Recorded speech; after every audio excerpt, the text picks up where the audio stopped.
Hello, Elizabeth. I need to speak with you. Oh, Rose, how gracious for you to join me here. Lizzie, how on the Guardian's Earth did you go from the most powerful wizard in Oslanis to a deranged person in a shack? Oh, Rosetta, no. This is a wonderful life.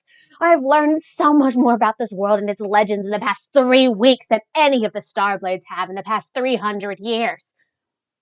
But look at you. You're literally getting gray hairs from it. And no offense, but you look a whole lot older as well. Shh. Let me share you everything. You live on Kane. He doesn't care about that place, so you should be fine. Who is he? One of the legends, of course. Let me explain. Come sit. Okay, but I must speak with you after.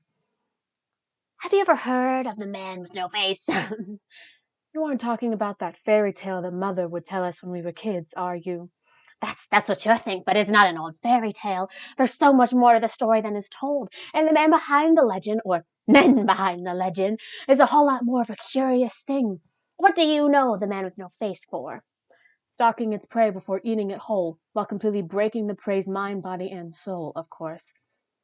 You see, that's what we're told to think. We're either told that he's not real or he's something to fear. But I'm skeptical by the lack of evidence that people give. They all say, I hate him because blah, blah, blah, stupid reasons. But the overwhelming evidence says otherwise. Grasp over it. They create the man with no face. There's a title for the man by Quinn Bow, or Quinn Lockwood if you're using his preferred name. Quinn emerged before any of us. The first records of him are very strange and almost completely missing, but there are 3 theories about Quinn's origins. Theory number 1, the true creator. This theory says that Quinn was the actual creator of Hulta, older and stronger than any of the Guardians. The evidence for this theory includes his abilities that are unlike anything else on this continent. There are no records of a Quinn Lockwood on Hulta. Some people worship Quinn more than the Guardians, and he resembles one of the ancient Bokuzos, more than he does an ordinary person. And we know that for a fact the Bokuzos are older than the Guardians. But Theory 2, the creator's son. This theory comes from the confusing fact that there are 2 men by the name of Quinn Lockwood and Quinn Bow, both claiming to be the brother of Quasi Bow. Quasi, you mean the man that the group of rogues helped escape? Yes. There is a reason why Midas wanted you to keep that man safe and practically immortal in that cell. I've done so many scrying sessions with Quinn. Where is he? I promised him that I would keep that confidential. He told me something that broke my theory of Quinn's origin. You know, Quasi is the son of one of the Guardians. That means that the man Quinn Bow is also a son of the Guardians. So where does this Lockwood come from, the last name? Well, for as simple as the last name is, after doing numerous background checks, there isn't a single family dating back to over 20,000 BCR that has the last name Lockwood. There's only one man, and that can only mean one thing. Quinn must have had his last name changed. I mean, why did he get so powerful in the first place? Only maybe one of the Guardians could have given him that much power. That's my personal favorite of the 3, but here's the last one so that I cover all bases. Theory 3, a man that just got powerful. Some of the people don't even want to think of the idea that Quinn is stronger than the Guardians or even the son of a Guardian. They like to think of humble origins. The man born with little wealth that has simply stumbled upon a good situation and got powerful. There isn't that much direct evidence to support that claim. They just see his power and think it resembles a lich.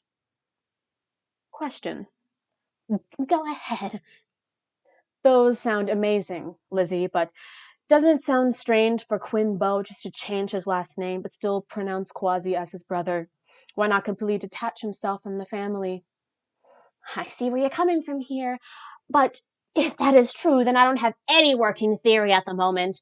I have to learn the truth. I'm too deep to stop now. There is only one record of Quinn on Kane, and Midas doesn't seem to like the guy. Demis does, though. But that's besides the point. The text was of old log dates, more than those that are scratched into the caves entering Kane. They pass between two people that are talking about the same events, but with a different emotion. One is LQB. That one seems to be from someone that hasn't been taught to read or write well.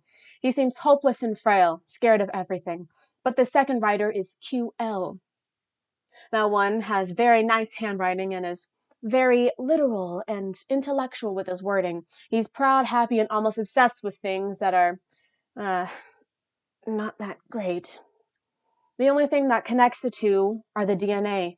Both of the notes were signed in blood, and they have the exact same blood.